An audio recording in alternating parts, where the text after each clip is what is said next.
Prevention کیسے ہوگی، بچو گے کیسے؟ دوام ذکر، اللہ کو یاد رکھو۔ یا ایھا الذین آمنوا لا تلہکم اموالکم ولا اولادکم عن ذکر اللہ ومن یفعل ذلک فاولئک هم الخاسرون۔ دل کو غفلت میں مت آنے دو، دل غافل ہوگا شیطان کا ڈیرا بن جائے گا۔ وہ دوام ذکر میں، البتہ یہ ذہن میں رکھیے کہ دوام ذکر کا ذریعہ کیا ہے، اس میں مغالتے ہیں لوگوں کو۔ جو سب سے بڑا ذکر ہے اس کو بھولے ہوئے ہیں، اور جو تیسرے چوتھے نمبر کا ذکر ہے اس کو سمجھ بیٹھے ہیں کہ بس یہی ذکر ہے۔ سب سے بڑا ذکر، مجسم ذکر قرآن ہے۔ الذکر انا نحن نزلنا الذکر وانا لہ لحافظون۔ وہ الذکر کون سا ہے؟ قرآن۔ اسی کو فرمایا، میں نے وہ آیت سنائی تھی کہ لوگ تنزیہ کہتے تھے، یا ایھا الذی نزل علیہ الذکر انک لمجنون۔ حضور سے مخاطب ہو کر کہتے ہیں فلاں جس کے اوپر کے اس کے خیال کے مطابق ذکر نازل ہوا ہے، ہم تو تمہیں پاگل سمجھتے ہیں۔ وہاں بھی لفظ کیا ہے؟ الذکر۔ تو معلوم کیا ہوا؟ انا انزلنا الیک الذکر لتبین للناس ما نزل الیہم، یہ الذکر ہے۔ تو اس سے بڑا ذکر کوئی نہیں۔ تلاوت قرآن، تدبر قرآن، غور و فکر قرآن کا، قرآن کو یاد کرنا۔ اس پر میرا کتاب چاہے مسلمانوں پر قرآن مجید کے حقوق، اب تو یہاں شاید کوئی کتاب موجود نہیں رہی ہے، بہرحال اگر آپ کو ضرورت ہوتی ہے پاکستان سے منگا لیتے ہیں، ہر شے پڑھیے، انشاءاللہ آ جائے گی چیزیں۔ نمبر 2 ذکر کیا ہے؟ اقیم الصلاۃ لذکری، نماز کو قائم کرو میری یاد کے لیے۔ یہ ذریعہ ذکر میں، وہ تو ہے ہی مجسم ذکر، اور یہ ذریعہ ذکر میں سب سے اہم ہے۔ یہ عملی ذکر بھی ہو رہا ہے اور قولی بھی ہو رہا ہے۔ سورہ فاتحہ پڑھی آپ نے، قرآن شریف کی کچھ آیات پڑھی، پھر رکوع کیا۔ یہ رکوع جو ہے یہ آپ کا عملی ذکر ہے کہ آپ نے اپنے وجود سے اللہ کی عظمت کو تسلیم کیا۔ پھر آپ سجدے میں گرے، یہ آپ کا عملی ذکر ہے کہ اپنے وجود سے آپ نے اللہ کی عظمت کو اور تسلیم کیا۔ تیسری چیز ہے مسنون دعائیں اور مسنون اذکار، جو حضور سے ثابت۔ ہمارے ہاں کیا ہو گیا، مجھے فلاں بزرگ نے یہ چیز بتائی ہے، وہ تو پڑھتے چلے جا رہے ہیں، نہ قرآن سے دلچسپی، نہ اذکار مسنونہ سے دلچسپی۔ ادعیہ معصورہ، آپ غور کریں گے کہ زندگی کے ہر عمل کے لیے حضور کی دعا موجود ہے۔ صبح اٹھے دعا ہے، آنکھ کھلتے ہی بیت الخلاء میں داخل ہونے لگے دعا ہے، نکلے دعا ہے، وضو کرنے بیٹھے دعا ہے، فارغ ہوئے دعا ہے، مسجد کے لیے گھر سے نکلے دعا ہے، مسجد میں داخل ہوئے دعا ہے۔ مسجد میں تو ہے ہی ذکر، نماز ہے، تلاوت ہے، باہر نکلے دعا ہے، گھر میں داخل ہونے لگے پھر دعا ہے، سواری پر سوار ہو رہے ہیں دعا ہے، اتر رہے ہیں دعا ہے، شیشہ دیکھ رہے ہیں دعا ہے، کپڑے پہن رہے ہیں دعا۔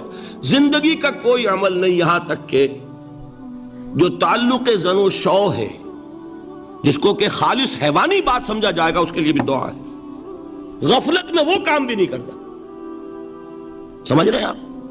اب آپ غور کیجئے، اس میں کوئی اضافی وقت نہیں لگا، کوئی اضافی پوسچر اختیار نہیں کیا آپ نے، یوں بیٹھو، اس طرح بیٹھو، یوں کرو، کوئی آپ کا وقت اضافی نہیں لگا۔ جو کام کر رہے ہیں اور آپ اللہ کو یاد کر رہے ہیں، اور وہ اللہ کی یاد اس کام کی مناسبت سے ہے۔ ان ادعیہ معصورہ سے 2 تعلق جڑ گئے انسان کے۔ دعا کس سے کر رہے ہیں؟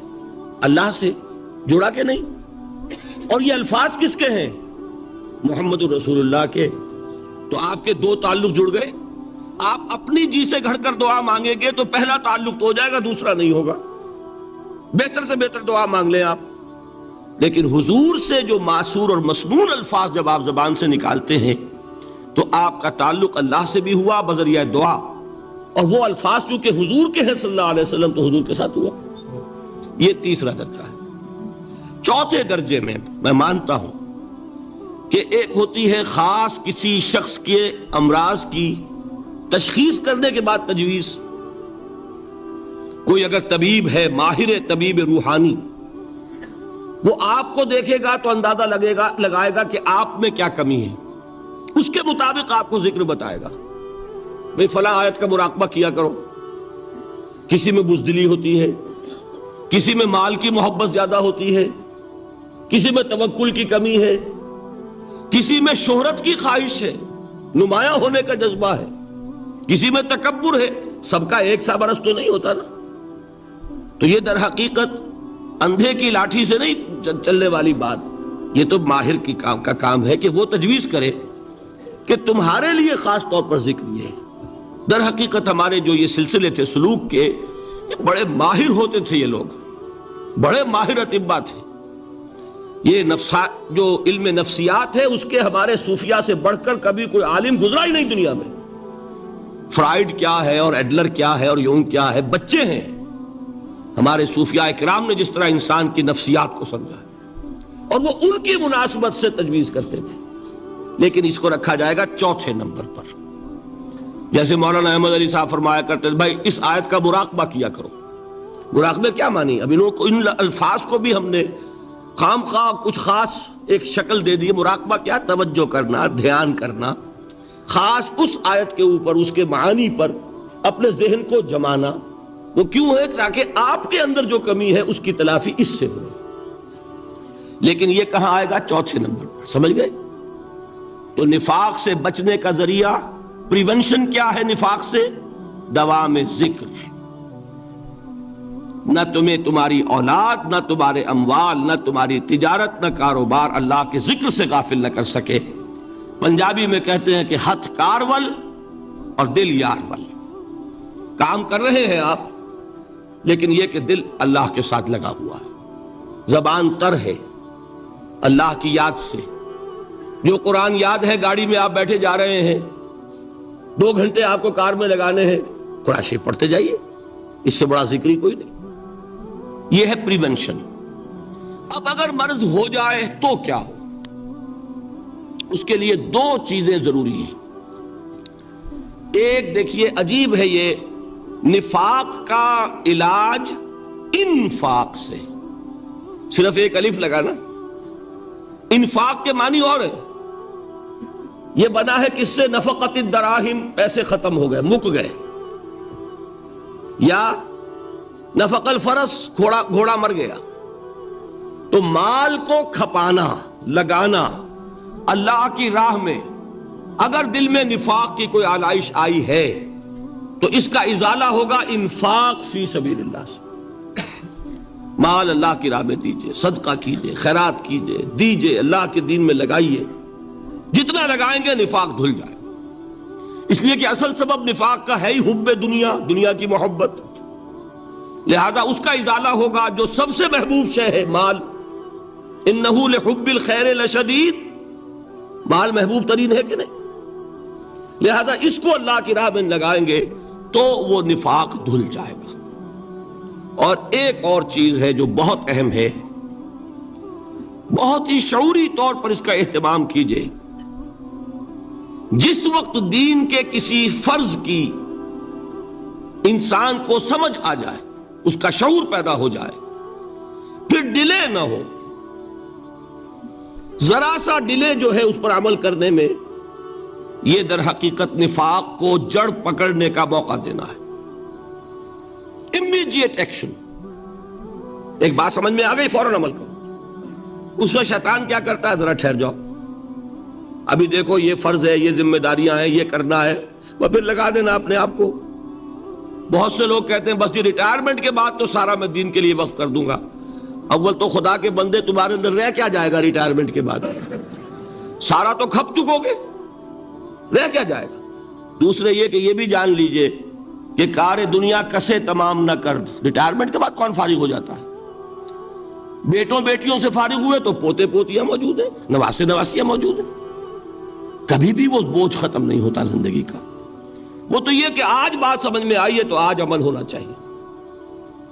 قرآن مجید میں سورہ انعام میں بڑی شدید وعید آئی ہے. الفاظ ہیں یہ، وَنُقَلِّبُ أَفْئِدَتَهُمْ وَأَبْصَارَهُمْ كَمَا لَمْ يُؤْمِنُوا بِهِ أَوَّلَ مَرَّةٍ. انسان پر ایک حقیقت کا انکشاف ہوا کہ یہ بات حق ہے، فوراً تسلیم کرے. کسی مصلحت کی وجہ سے، کسی بزدلی کی وجہ سے، کسی لالچ کی وجہ سے، کسی اپنی سیادت یا قیادت کی وجہ سے کیسے مان لوں؟ لوگ کہیں گے کہ یہ نیچے ہو گیا، وہ اونچا ہو گیا جس کی بات مانی. کسی وجہ سے رک گئے تو اللہ تعالیٰ اندر سے وہ جو استعداد ہے حق کو پہچاننے کی وہ سلب کر لیتا. وَنُقَلِّبُ أَفْئِدَتَهُمْ وَأَبْصَارَهُمْ، ہم الٹ دیں گے ان کے دلوں کو بھی اور ان کی آنکھوں کو بھی. کیوں؟ كَمَا لَمْ يُؤْمِنُوا بِهِ أَوَّلَ مَرَّةٍ، اس لیے کہ وہ پہلی مرتبہ جب انکشاف حق ہوا ہے وہ ایمان نہیں لائے. اس کا میں ایک واقعہ آپ کو سنانا چاہتا ہوں کہ کس طرح صحابہ کرام پر بھی وقتی طور پر یہ واقعہ اگر صحابہ کرام کا نہ ہوتا تو یہ حقائق سمجھ میں نہ آتے. غزوہ تبوک کے موقع پر یہ میں جملہ انکمپلیٹ رہ گیا، ضعف ایمان کا حملہ ہو جاتا تھا، نفاق کا نہیں معاذ اللہ، لیکن ضعف ایمانی کی اگلی منزل شروع ہو جاتی ہے نا، نفاق. جہاں جھوٹ بولنا شروع کیا نفاق، جھوٹی قسمیں کھانی شروع کی سیکنڈ سٹیج، اور جہاں مومنین صادقین سے بغض اور عداوت پیدا ہو گیا وہ تھرڈ سٹیج.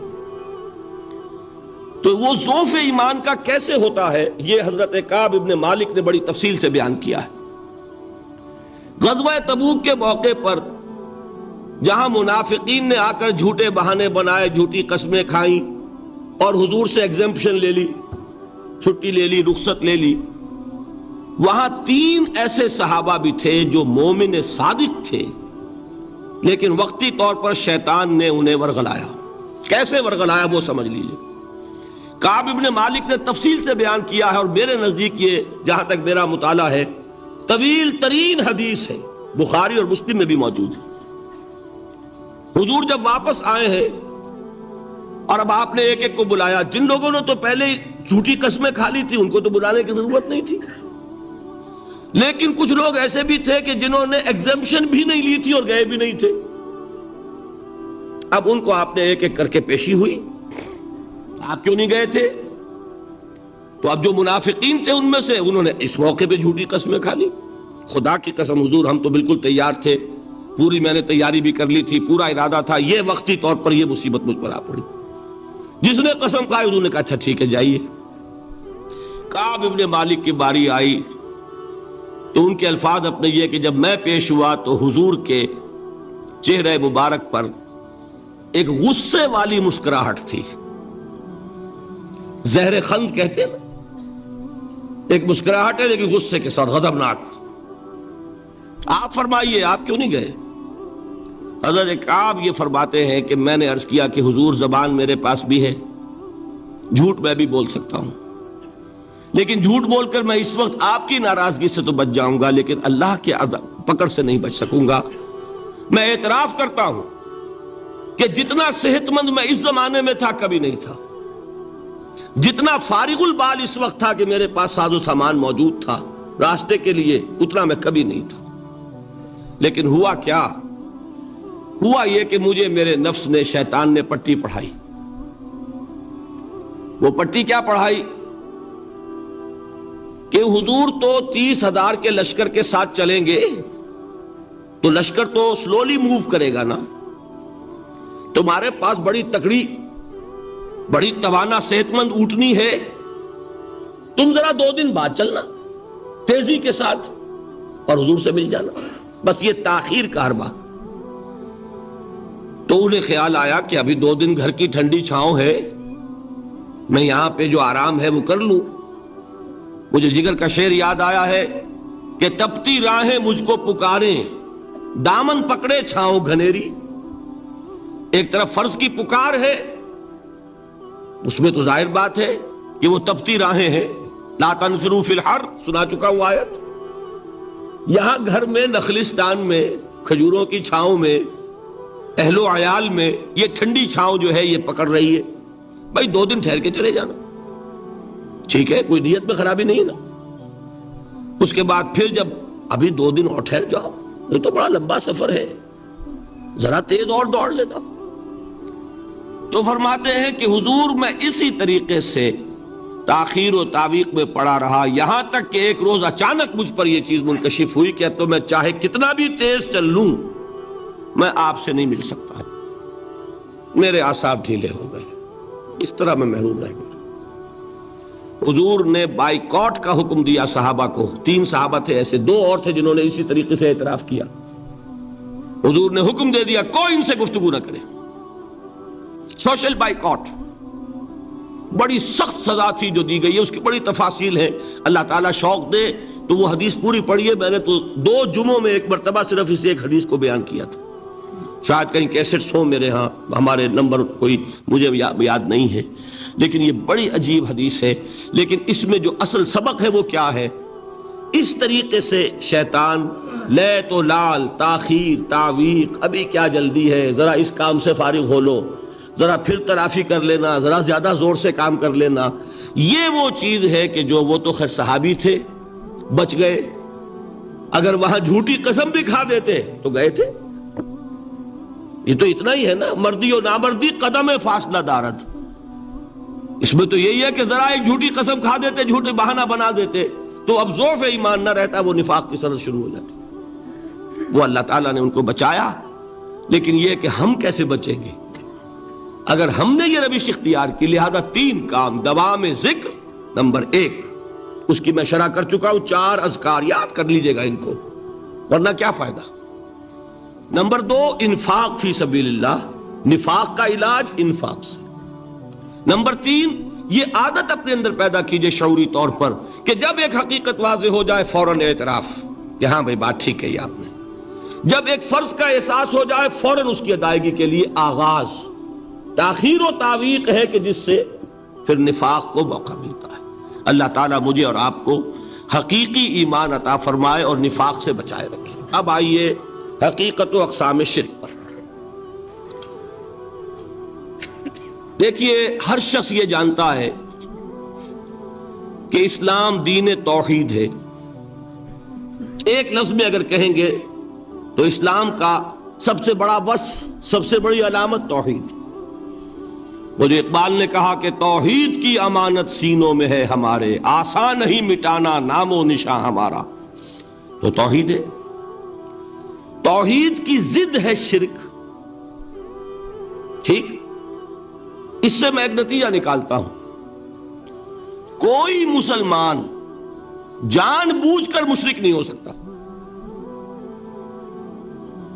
یہ میرا نتیجہ ہے۔ جان بوجھ کر مشرک نہیں ہو سکتا، وہ شرک میں مبتلا ہوگا تو ناسمجھی میں ہوگا، نادانی میں ہوگا، وہ اسے شرک نہیں سمجھے گا۔ یہ ممکن نہیں ہے کہ کوئی مسلمان ہو، گیا سے گیا مسلمان، گزرا سے گزرا مسلمان، گھٹیا سے گھٹیا مسلمان، لیکن وہ شرک کو شرک سمجھتے ہوئے اس میں آلودہ ہو جائے۔ ہوتا کیا سمجھ میں نہیں آتا کہ شرک، تو ضرورت بہت ہے کہ ہم یہ پہچانیں کہ یہ شرک ہے کیا۔ دوسری بات یہ جان لیجئے، ہمارے دین میں ناقابل عفو جرم کون سا ہے؟ شرک۔ 2 مرتبہ بیان فرمایا گیا سورہ نساء میں صرف، ان اللہ لا یغفر ان یشرک بہ ویغفر ما دون ذلک لمن یشاء۔ اللہ تعالیٰ اسے تو ہرگز نہیں بخشے گا کہ اس کے ساتھ شرک کیا جائے، ہاں اس سے کم تر جس کو چاہے گا معاف فرما دے گا۔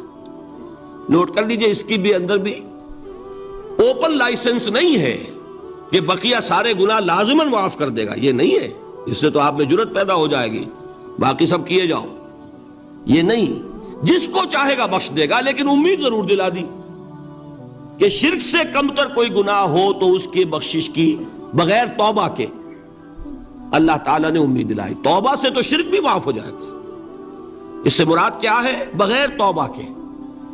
اللہ تعالیٰ نے فرمایا کہ اور گناہوں کے بارے میں تو امید کی جا سکتی ہے، لیکن شرک کے بارے میں ہرگز نہیں۔ اہمیت واضح ہو گئی مزید۔ نمبر 3، اس شرک کی ہماگیریت کا عالم یہ ہے کہ سورہ یوسف کی آیہ مبارکہ ہے، وَمَا يُؤْمِنُ أَكْثَرُهُمْ بِاللَّهِ إِلَّا وَهُمْ مُشْرِكُونَ۔ انسانوں کی اکثریت کا حال یہ ہے کہ وہ اللہ پر ایمان نہیں رکھتے مگر کسی نہ کسی قسم کے شرک کے ساتھ. یہ یونیورسلٹی ہے اس کی کہ اللہ کو بھی مان رہے ہیں لیکن کسی نوع کا شرک جو ہے وہ بھی لگا رکھا ہے. وما یؤمن اکثرهم باللہ، انسانوں کی اکثریت کا حال یہ ہے کہ وہ ایمان نہیں رکھتے اللہ پر الا وهم مشرکون، مگر یہ کہ کوئی نہ کوئی شرک بھی کرتے ہیں. چوتھی بات یہ سمجھیے کہ شرک ہر دور میں بھیس بدل کر آتا ہے. یہ ضروری نہیں ہے کہ شرک کی جو قسمیں آج سے 200 برس پہلے تھیں صرف وہی آج بھی رہے. ہو سکتا ہے کہ بالکل نئی شکلیں اس شرک نے اختیار کر لی. اس سے کیا نتیجہ نکلا کہ اگر اجتہادی بصیرت نہیں ہوگی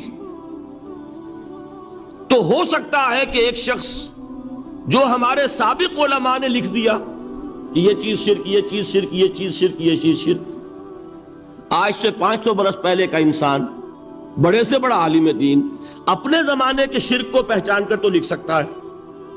اس سے تو آپ بچ رہے ہیں. امام ابن تیمیہ نے اس کو شرک قرار دیا، اس کو شرک قرار دیا، اس کو شرک قرار دیا. کوئی شخص ہے جو اس سے تو بچ گیا. امام صاحب کی دی ہوئی بصیرت سے اس نے ان جو اقسام ہے شرک کی ان کو پہچان لیا، لیکن یہ عین ممکن ہے کہ آج کے شرک کو وہ نہ پہچان رہا ہو.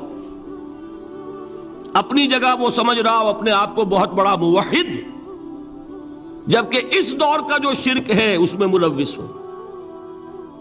اس کو میں نے کہا ہے کہ اس شرک کے بارے میں بڑی اجتہادی بصیرت کی ضرورت ہے. فارسی کا ایک شعر ہے، بڑا پیارا شعر ہے، بہر رنگے کے خواہی جامہ می پوش، من انداز قدت رامی شناسم. اپنے محبوب سے کہہ رہا ہے شاعر کہ تم جس طرح کا چاہو لبادہ اوڑھ لو، میں تمہیں تمہارے قد سے پہچان لوں گا. کتنا ہی چھپا لو اپنے آپ کو، کیسے ہی لباس بدل لو، بہر رنگے کے خواہی جامہ می پوش، من انداز قدت رامی شناسم، میں تمہارے قد سے تمہیں پہچانوں. یہ اگر بصیرت نہ ہو کہ شرک کو اس کے قد سے پہچان سکیں آپ، اس کے لیے ضرورت ہے اصولوں کی. دیکھیے جس طرح الجبرا کے اصول ہوتے ہیں، فارمولہ ہے، فارمولہ ہاتھ میں آ گیا، مسئلے حل کرتے چلے جا رہے ہیں، آپ اپلائی کرنے کی دیر ہے فارمولے کی. اگر آپ نے صرف گنتی کر کے کسی زمانے کے شرک وہ تو سمجھ لیے، لیکن وہ بصیرت باطنی حاصل نہیں ہوئی، اجتہادی بصیرت، وہ اصول ہاتھ میں نہیں آئے کہ جس سے آپ پہچان سکیں، تو ہو سکتا ہے کہ اس دور کے شرک کو آپ نہ پہچان سکیں. اس کے لیے ضرورت ہے کہ اصل اصول ہاتھ میں آ جائیں تاکہ ان اصولوں کو اپلائی کریں. ایک بات مجھ سے اور سن لیجئے، میرا اپنا یہ تاثر ہے، ہمارے دین میں خیر، بھلائی، نیکی، چاہے وہ نظریے کی ہو، علم کی ہو، عقیدے کی ہو، عمل کی ہو، اخلاق کی ہو، وہ سب کیا ہے؟ وہ توحید ہی کے شجرہ طیبہ کی شاخیں ہیں. اور شر، برائی، گمراہی، خیالات کی ہو، نظریات کی ہو، علم کی ہو، عقیدے کی ہو، عمل کی ہو، اخلاق کی ہو، سب کے ڈانڈے شرک کے شجرہ خبیثہ سے ملتے ہیں. اس شجرہ خبیثہ کے برگوبار ہے جو بھی برائی ہے، عمل کی یا علم کی، اور اس شجرہ طیبہ کے برگوبار ہے جو بھی خوبی ہے، عمل کی یا عقیدے کی. یہ میرا تاثر ہے، اور جب تک اس انداز میں وہ آپ کو اندرونی رشتے ظاہر نہیں ہوں گے، آپ پر منکشف نہیں ہوں گے، وہ اجتہادی بصیرت جو ہے پیدا نہیں ہو سکے گی. اب آئیے ایک اور بات دیکھیے، شرک میں اور الحاد میں کیا فرق ہے یہ بھی ہم نہیں سمجھتے. الحاد، مادہ پرستی، وہ کیا ہے؟ ایتھیزم، کسی بھی خدا کا انکار. ہمارے آج کے دور کی سب سے بڑی گمراہی یہ ہے. شرک کیا ہے؟ خداؤں کو ماننا. یہ کیا ہے؟ تھیزم ہے، لیکن پولی تھیزم ہے۔ توحید کیا ہے؟ مونو تھیزم ہے، ایک خدا کا ماننا۔ لیکن شرک کے اندر ایک اور حقیقت کو پہچان لیجئے، شرک میں ہمیشہ ٹاپ پر ایک خدا کو مانتے ہیں، باقی سارے خدا نیچے ہوتے ہیں، اوپر جا کر وہ توحید ہوگی ہمیشہ۔ کوئی مشرکانہ نظام ایسا نہیں ہے جو ٹاپ پر جا کر توحید نہ بن جائے۔ دیکھیے ہندو دیویاں دیوتا بے شمار، لیکن مہادیو وہ بھی کیا دو ہیں؟ مہادیو وہ تو ایک ہے۔ انگریزی میں گاڈز گاڈیسز، لیکن وہ چھوٹے جی سے لکھے جائیں گے، چھوٹے جی سے لکھے جانے والے gods and goddesses. Roman mythology ہو، گریک مائتھولوجی ہو، ان دیویوں دیوتاؤں کے نام ہی آپ نہیں یاد کر سکتے، لیکن گاڈ بڑے جی سے وہ ایک ہے کہ نہیں؟ ٹاپ پر جو ہے وہ ایک ہے، اس کو وہ بھی مانتے ہیں کہ اومنی پوٹنٹ، اومنیشنٹ، اومنی پریزنٹ، علی کل شیء قدیر، بکل شیء علیم، ہر جگہ موجود، وہ تو ایک ہی ہے، وہ تو کیپٹل جی سے لکھا جائے گا۔ باقی اس کے نیچے فوج ہے دیویوں کی، دیوتاؤں کی، خداؤں کی اور خدانیوں کی، وہ گاڈز اینڈ گاڈیسز ہیں۔ عرب میں کیا تھا؟ میں نے پہلے آپ کو وہ دو مثالیں دے دی ہیں، تیسری اور ایران کی لے لیجئے۔ خیر کا خدا اور شر کا خدا اور، ایک یزداں ایک اہرمن، ٹھیک، سنویت ہو گئی نا، دو خداؤں کو مانا، لیکن وہی ہے جو خدائے خدائے گاں، خداؤں کا خدا، اس کو ایک ہی مانتے ہیں۔ یہی معاملہ عرب میں تھا، اللہ وہ ایک ہی تھا ان کے ہاں۔ قرآن میں آتا ہے ان سے پوچھئے وَلَئِن سَأَلْتَهُم مَّنْ خَلَقَ السَّمَاوَاتِ وَالْأَرْضَ لَيَقُولُنَّ اللَّهُ، جب ان سے کہا جاتا ہے کہ کس نے پیدا کیا آسمان اور زمین کو، یہ فوراً کہیں گے اللہ نے۔ فَأَنَّىٰ يُؤْفَكُونَ، تو یہ ماننے کے بعد کدھر جا رہے ہیں؟ وہ کیا کہتے تھے کہ وہ بڑا اللہ تو ایک ہی ہے، لیکن چھوٹے آلہہ ہیں۔ آلہہ اور اللہ میں وہی فرق ہے جو کیپٹل جی کا گاڈ اور چھوٹے جی سے گاڈز اینڈ گاڈیسز، وہی فرق ہے کہ جو مہادیو اور دیویوں اور دیوتاؤں میں ہے، وہی وہاں تھا۔ اللہ وہ ایک اور سپریم، سب سے بالا تر، اس سے اوپر کوئی نہیں، تخلیق میں اس کا کوئی ساجی نہیں، لیکن اس نے کچھ آلہہ ہیں جنہیں کچھ اختیارات تقسیم کیے ہوئے، کچھ اس کے لاڈلی ہستیاں ہیں جو سفارش کر سکتی ہیں۔ بس یہ شرک تھا مشرکین مکہ کو۔ بات سمجھ رہے ہیں؟ اس کا جائزہ لیں گے تو آپ کو، اور جو آج شرک کی اقسام میں بیان کروں گا اس کو ہاتھ میں لیں گے تو کسی موحد کا تلاش کرنا مشکل ہو جائے گا۔ ڈھونڈ اب ان کو چراغ رخ زیبا لے کر، آج جن کا نام مسلمان ہے ان کی اکثریت کسی نہ کسی نوع کے شرک میں مبتلا ہے۔ اب آئیے اقسام شرک۔ اقسام شرک میں بھی وہی کیفیت ہے جو نفاق کے بارے میں نے عرض کی تھی کہ ایک تقسیم یہ ہے جو علماء نے کی ہے، ایک ہے عقیدے کا نفاق، ایک ہے عمل کا نفاق۔ اسی طرح ایک ہے عقیدے کا شرک، ایک ہے عمل کا شرک۔ عقیدے میں نہیں ہے، عمل میں ہے۔ ایک تقسیم آپ نے سنی ہوگی شرک جلی، شرک خفی۔ ایک ہے ننگا شرک، کھلم کھلا شرک۔ ایک ہے چھپا ہوا شرک جو نظر نہیں آتا۔ لیکن ایک مغالطہ اپنے دل سے نکال دیجئے، بعض لوگ شرک خفی کو شرک نہیں سمجھتے، یہ بہت بڑی غلطی ہے۔ اگر وہ شرک نہ ہوتا تو حضور اسے شرک نہ کہتے، کوئی اور لفظ، عربی زبان کا دامن جو ہے محدود نہیں ہے، پھر اس کے لیے کوئی اور لفظ اختیار فرمایا جاتا ہے وہ شرک۔ لیکن ایک شرک ہے جلی جو نمایاں ہے، نظر آ رہا، ایک ہے شرک خفی جو نظر نہیں آ رہا۔ اور وہ کتنا خفی ہو سکتا ہے اس کی ایک مثال دی حضور نے۔ شرک خفی اتنا خفی ہو سکتا ہے ذرا مبالغہ دیکھیے جو حضور نے بات کو سمجھانے کے لیے مثال میں جو مبالغہ اختیار فرمایا. ایک سیاہ اندھیری رات میں ایک سیاہ پتھر پر ایک سیاہ چیونٹی کو رینگتے ہوئے دیکھنا جتنا مشکل ہے اتنا ہی شرک خفی کا پہچاننا مشکل ہے. بتائیے، آپ نے فرمایا انا افصح العرب، میں عرب کا فصیح ترین انسان ہوں، اس سے آگے کوئی مثال دی جا سکتی ہے؟ اندھیری رات، تاریک رات، پتھر سیاہ، چیونٹی سیاہ، کون دیکھ سکتا؟ جتنا اس کو دیکھنا ناممکن ہے اتنا ہی شرک خفی کا پہچاننا مشکل ہے. گویا کہ اس سے تو اللہ ہی بچائے گا تو انسان بچے گا. ایک آخری بات تمہیداً اور عرض کر دوں، پھر میں چلوں گا اقسام پر. میری جو باتیں آپ کے سامنے آئی اس سے ایک منطقی نتیجہ نکلتا ہے. کوئی شخص اگر حقیقتاً شرک سے بچ جائے، واقعتاً شرک سے بچ جائے، ہر قسم سے بچ جائے، اس سے بھی اوپر کوئی انسان ہوگا. گویا کہ یہ آخری منزل ہے. یا یوں کہیے کہ جس شخص کے بارے میں اللہ تعالیٰ یہ مان لے کہ میرا یہ بندہ شرک سے بری ہے، اس سے بڑی سند کوئی ہے؟ دی ہائیسٹ ٹیسٹیمونیل، سب سے بڑی سند، سب سے بڑی تعریف جو بندے کی ہو سکتی ہے وہ کیا ہے؟ یہ مشرک نہیں.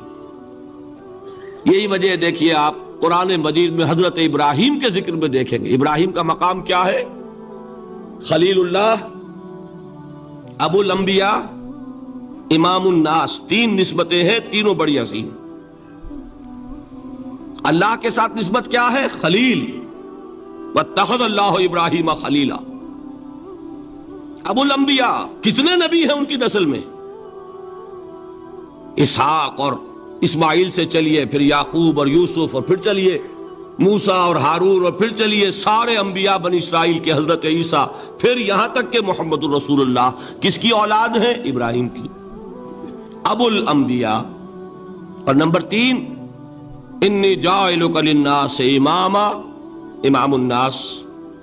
اور قرآن میں جو سب سے بڑی سند انہیں دی جاتی ہے وہ کیا؟ وما کان من المشرکین. تو ابراہیم مشرکین میں سے نہیں تھے. معلوم ہوا کہ یہ سب سے بڑی سند ہے، سب سے بڑا سرٹیفکیٹ ہے، سب سے بڑا ٹیسٹیمونیل ہے جو اللہ کی طرف سے کسی کو مل جائے. میں جو اقسام شرک بیان کرنا چاہتا ہوں تو میری تقسیم ذرا مختلف ہے. اب وہ ذرا اپنے ذہن میں وہ نقشہ بنا لیجئے، آپ بنایا کرتے ہیں ایک، اس کو پھر 3 میں تقسیم کیجئے. شرک کی 3 بڑی بڑی قسمیں ہیں. شرک فی الذات نمبر 1، شرک فی الصفات نمبر 2، شرک فی الحقوق نمبر 3. اور یہ میں عرض کر دوں آپ سے پہلے ہی، یہ مضمون بہت طویل ہے. میں آج صرف یہ کروں گا کہ خاکہ مکمل کر دوں. اب اس خاکے میں رنگ بھرنا وہ تو ایک موضوع پر شرک فی الذات پر پوری تقریر ہونی چاہیے، شرک فی الصفات پر ہونی چاہیے.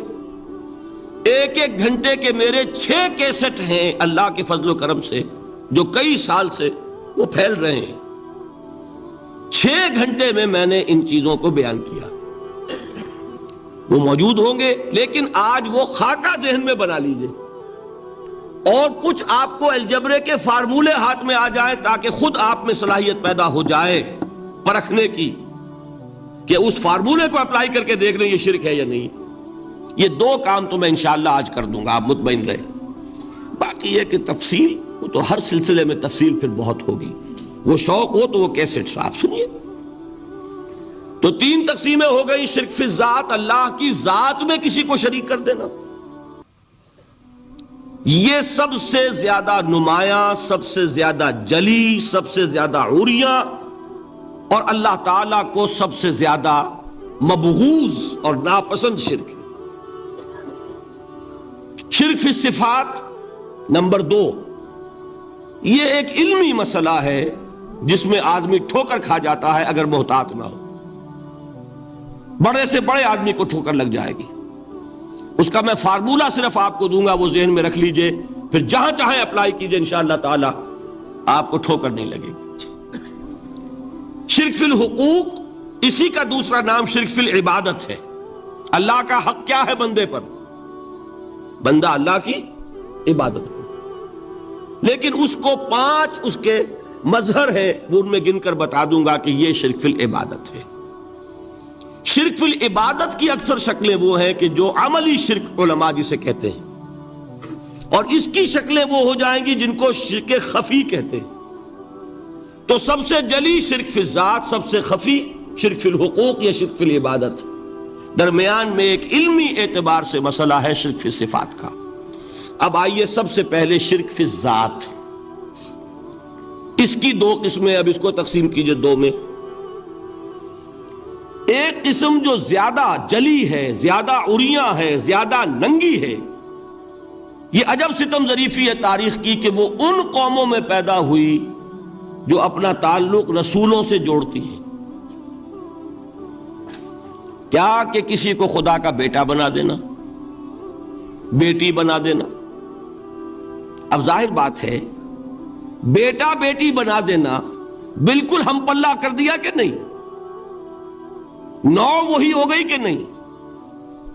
دیکھیے غور کیجئے، گدھے کا بیٹا گدھا ہوگا، گھوڑے کا گھوڑا ہوگا، خدا کا خدا ہوگا۔ انسانوں میں آ جائیے، سید کا بیٹا سید ہوگا، مغل کا بیٹا مغل ہوگا۔ یہ بالکل ہم کفو بنا دینے والی بات ہے، بالکل ہم پلہ، ہم جنس، ہم نوع۔ یہ بدترین شرک ہے، اور آپ کو معلوم ہے یہ شرک کن میں پیدا ہوا؟ یہود کے ایک گروہ میں پیدا ہوا جنہوں نے حضرت عزیر کو خدا کا بیٹا قرار دیا۔ قالت الیہود عزیر ابن اللہ۔ سب سے زیادہ پیدا ہوا عیسائیوں میں جنہوں نے حضرت مسیح کو خدا کا بیٹا قرار دیا، اور واقعہ یہ ہے کہ اس گمراہی میں ان سے آگے کوئی نہیں جا سکتا۔ ان بدبختوں نے یہاں تک صراحت کی ہے کہ مسیح خدا کا صلبی بیٹا ہے۔ اس لیے کہ 2 لفظ آتے ہیں، ایک ہوتا ہے ابن، ایک ہے ولد، ان میں ذرا فرق ہے۔ ابن کا لفظ عربی زبان میں کسی اور سینس میں بھی استعمال ہوتا ہے۔ ابن السبیل کسے کہتے ہیں؟ مسافر کو۔ تو کیا وہ مسافر اور کیا وہ رستے کا بیٹا ہوتا ہے، سبیل کا بیٹا؟ ابن الوقت کسے کہتے ہیں؟ اپارچونسٹ۔ ابن الوقت کوئی اصول نہیں، گنگا گئے تو گنگا رام اور جمنا آئے تو جمنا داس۔ یہ کیا ہے؟ ابن الوقت۔ لیکن ابن کے معنی جو ہے وہ بیٹے کے بھی ہے، تو تعویل ہو سکتی ہے، لیکن انہوں نے ولد کہا ہے۔ ولد کسے کہتے ہیں؟ صلبی بیٹے۔ یہ بدترین شرک ہے۔ یہی وجہ ہے کہ قرآن مجید میں آپ دیکھیں گے کہ جتنا غضب اللہ کا ان پر بھڑکا ہے اس عقیدے پر، وَيُنذِرَ الَّذِينَ قَالُوا اتَّخَذَ اللَّهُ وَلَدًا، یہ قرآن نازل ہوا ہے محمد پر صلی اللہ علیہ وسلم تاکہ وہ خبردار کریں انہیں جنہوں نے یہ کہا ہے کہ اللہ نے کسی کو بیٹا بنایا۔ یہ سورہ کہف میں ہے، اور اگلی سورت سورہ مریم میں تو ایسا غضب اللہ کا ظاہر ہوتا ہے۔ وَقَالُوا اتَّخَذَ الرَّحْمَنُ وَلَدًا لَقَدْ جِئْتُمْ شَيْئًا إِدًّا تَكَادُ السَّمَاوَاتُ يَتَفَطَّرْنَ مِنْهُ وَتَنشَقُّ الْأَرْضُ وَتَخِرُّ الْجِبَالُ هَدًّا أَن دَعَوْا لِلرَّحْمَنِ وَلَدًا وَمَا يَنبَغِي لِلرَّحْمَنِ أَن يَتَّخِذَ وَلَدًا۔ انہوں نے کہا کہ رحمان نے کسی کو بیٹا بنایا۔ تم بہت بڑی گستاخی کی بات کر رہے ہو، تمہاری اس گستاخی کی وجہ سے آسمان پھٹ پڑنے کو ہے، زمین شق ہو جانے کو ہے، اور قریب ہے کہ پہاڑ ایک دھماکے کے ساتھ گر جائیں، کہ انہوں نے خدا کے لیے بیٹا تصنیف کر دیا۔ حالانکہ اللہ رحمان، اس کی شان اس سے بہت بلند و بالا ہے کہ اس کے کوئی بیٹا ہو۔ اس کی وجہ بھی سمجھ لیجئے کہ بیٹے کی ضرورت کسے ہوتی ہے؟ جو خود فانی ہو۔ کیوں ہے آپ کو طلب بیٹے کی؟ ہم نہ ہوگے ہمارا نام زندہ رہے گا۔ یہ ایک ایٹرنل ہونے کی خواہش ہے، انہیرنٹ۔ نام چلے گا. اسی لیے بیٹی سے آدمی سمجھتا ہے کہ نام نہیں چلتا. یہ طلب جو ہے بیٹے کی کیوں ہے؟ بیٹے سے نسل چلتی ہے. اس کی ضرورت کس کو ہے؟ جو خود فانی ہے. وَمَا يَنبَغِي لِلرَّحْمَٰنِ أَن يَتَّخِذَ وَلَدًا، جو خود باقی ہے ہمیشہ کے لیے، اس کو کوئی احتیاج نہیں. تو آپ نے بات سمجھ لی. میں بہت مختصر بات کروں گا آج. اسی طریقے سے حضرت ابراہیم کی نسل سے تھے جو مکے کے لوگ اور عرب کے لوگ، بنی اسماعیل. جو موحد کامل تھا ابراہیم، جس کو اتنی مرتبہ سند ملی وما کان من المشرکین، ان کی نسل میں وہ لوگ تھے جنہوں نے فرشتوں کو خدا کی بیٹیاں بنا دیا. یہ جو ان کی دیویاں تھیں یہ مؤنث، لات، عزا، منات، یہ سب کیا مؤنث نام ہے. انہوں نے یہ کہا کہ فرشتے جو ہیں وہ خدا کی بیٹیاں. اصل میں عقیدہ کیسے ہوتا ہے؟ انہوں نے کہا بڑے لاڈلے ہیں، لاڈلی ہوتی ہے بیٹی بہت زیادہ، تو یہ خدا کی بیٹیاں ہیں. ہوتے ہوتے ان کا یہ عقیدہ ایسا پکا ہوا کہ بجائے استعارے کے اب انہوں نے حقیقت بنا دیا یہ خدا کی بیٹیاں ہیں. ان پر قرآن مجید نے کئی جگہ پر ذرا ایک لطیف انداز میں تنزیہ پیرائے میں بھی کہا ہے کہ بھائی تم نے خوب کیا.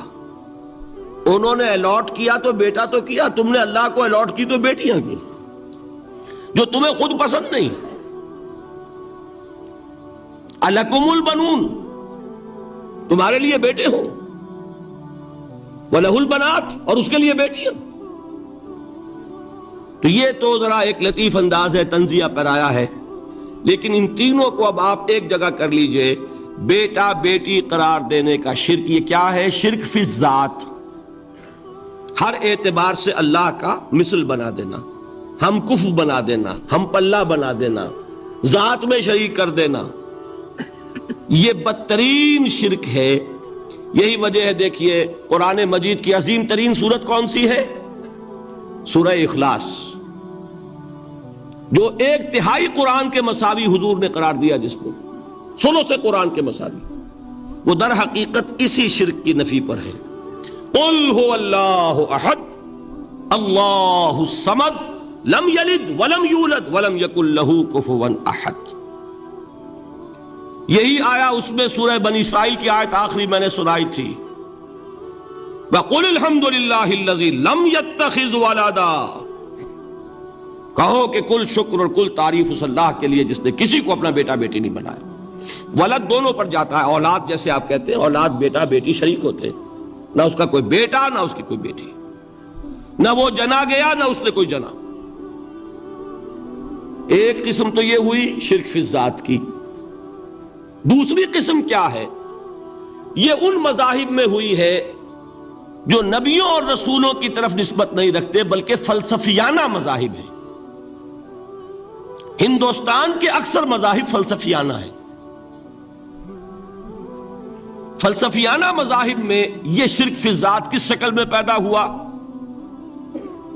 دو شکلیں پیدا ہوئی. ایک ہماؤست اور ایک حلول. حلول کیا ہے؟ اللہ نے کسی انسان کے اندر اپنے آپ کو حل کر دیا، انسانی شکل میں وہ خود ظاہر ہو گیا. اوتار کا عقیدہ، انگلش میں گاڈ انکارنیٹ. عیسائیوں میں بھی حضرت مسیح کو گاڈ انکارنیٹ بھی قرار دیا جاتا. خود خدا نے یہ شکل اختیار کر لی. رام چندر جی ہوں، کرشن جی مہاراج ہوں، کیا ہے؟ یہ اوتار ہیں. اللہ نے ان میں حلول کیا یا اللہ نے ان کی شکل میں ظہور کیا. سمجھ میں آ گیا؟ اور ایک عقیدہ کیا ہے؟ یہ بڑا فلسفیانہ مسئلہ ہے، دیکھیے بڑا ٹیڑھا مسئلہ ہے یہ، لیکن میں اس وقت اس کی تفصیل میں نہیں جاؤں گا، بہت باریک باتیں ہو جائیں گی. مسئلہ کیا ہے کہ اگر خدا کو مان لیں تو پھر سوال یہ ہے کہ خدا نے اس کائنات کو کیسے پیدا کیا.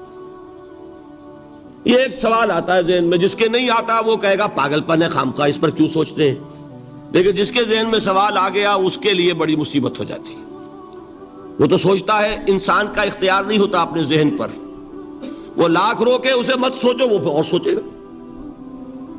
یہ مصیبت ہے فلسفیوں کی. کیسے پیدا کیا؟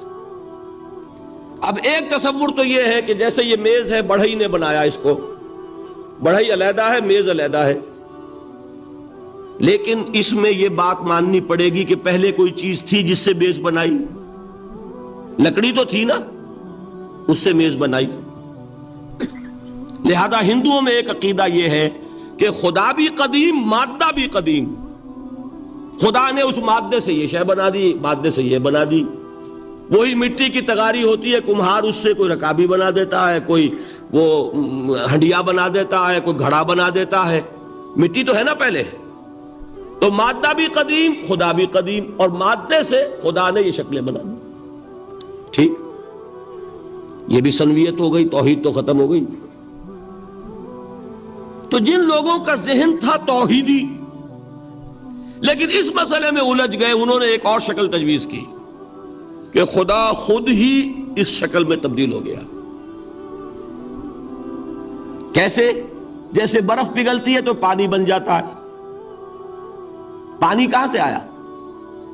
برف سے. اب کوئی پوچھے برف کہاں ہے؟ بھائی یہی پانی ہے، یہی برف ہے یا نہیں؟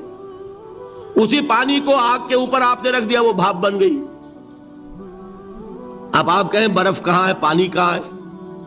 یہی بھاپ جو ہے یہی در حقیقت پانی ہے، یہی بھاپ جو ہے یہی برف ہے. یہ ہے وہ ہماؤس پینتھیزم جس کو انگریزی میں کہتے ہیں، کہ خود خدا نے روپ دھار لیا اس کائنات کا. یہ دو فلسفے ہیں.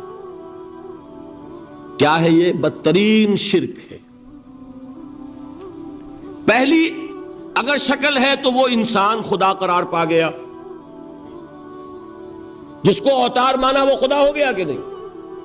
اور دوسری شکل میں تو ہر چیز ہی خدا ہے، یہ بھی خدا، یہ بھی خدا، پتھر بھی خدا، درخت بھی خدا، ہر چیز خدا. اس لیے کہ وہ برف پگھلی ہے تو پانی بنا ہے.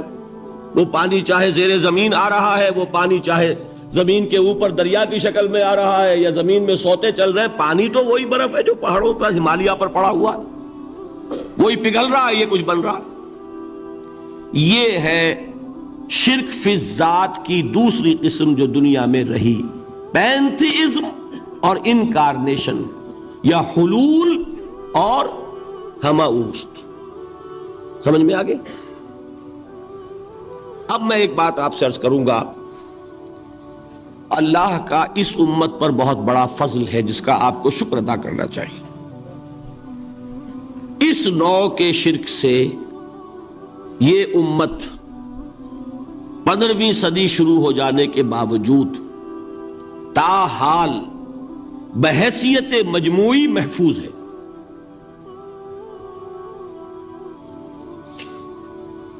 میں نے بحیثیت مجموعی کہا ہے. کوئی افراد یا عوام الناس یا جوہلا یا شعراء یا نعت گو وہ مبالغہ آرائی میں کوئی بات کہہ دیتے ہو تو وہ علیحدہ بات ہے. لیکن مسلمانوں میں کوئی مستند فرقہ اور اس کے جو مستند عقائد ہیں ان میں الحمدللہ آج تک ایسی کوئی چیز شامل نہیں. اس کا جب آپ تقابل کریں گے نا، آپ کا کیا خیال ہے عیسائیوں کو حضرت مسیح سے کتنی محبت تھی؟ اس کا تقابل کیجئے جو محبت مسلمانوں کو رہی حضور کے ساتھ. عیسائیوں کی محبت عشر عشیر نہیں بنے گی. اس محبت کے باوجود کہ ہمیں 10 گنا 100 گنا 1000 گنا زیادہ محبت ہے حضور کے ساتھ، لیکن دیکھیے کہ انہوں نے خدا کا بیٹا بنا دیا. یہاں کسی نے حضور کے بارے میں یہ بات آج تک کہی؟ یہ بہت بڑا کنٹراسٹ ہے نا. یہ در حقیقت عقیدت اور محبت کا غلو ہوتا ہے. تو عقیدت اور محبت کی کمی تو یہاں بھی نہیں، الحمدللہ ان سے زائد ہے. لیکن الحمدللہ ثم الحمدللہ ثم الحمدللہ خدا کا بیٹا تو کسی نے نہیں بنایا. اچھا میں ایک اور کنٹراسٹ آپ کو دکھاتا ہوں تاکہ آپ اللہ کا شکر کریں. حضرت علی کی کیا نسبت ہے حضور کے ساتھ؟ نبی اور امتی. حضرت علی کو خدا کہنے والے پیدا ہوئے کہ نہیں؟ بتائیے نا، کیا وجہ ہے کہ علی کو خدا کہنے والے پیدا ہوئے لیکن محمد کو خدا کہنے والا پیدا نہیں ہوا صلی اللہ علیہ وسلم ورضی اللہ تعالی عنہ؟ بہت اہم بات ہے، غور کیجئے گا اس میں۔ حالانکہ حضرت علی کا رتبہ کہاں، حضور کا کہاں؟ آج بھی آپ دیکھیے آپ کے جاہل عوام کے زبان پر نعرہ یا علی مدد کا ہوتا ہے، یا محمد مدد کسی نے کہا آج تک؟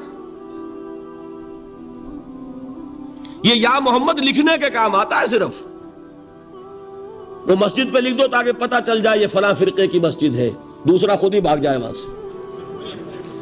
یہ صرف اس کام کے لیے ہے۔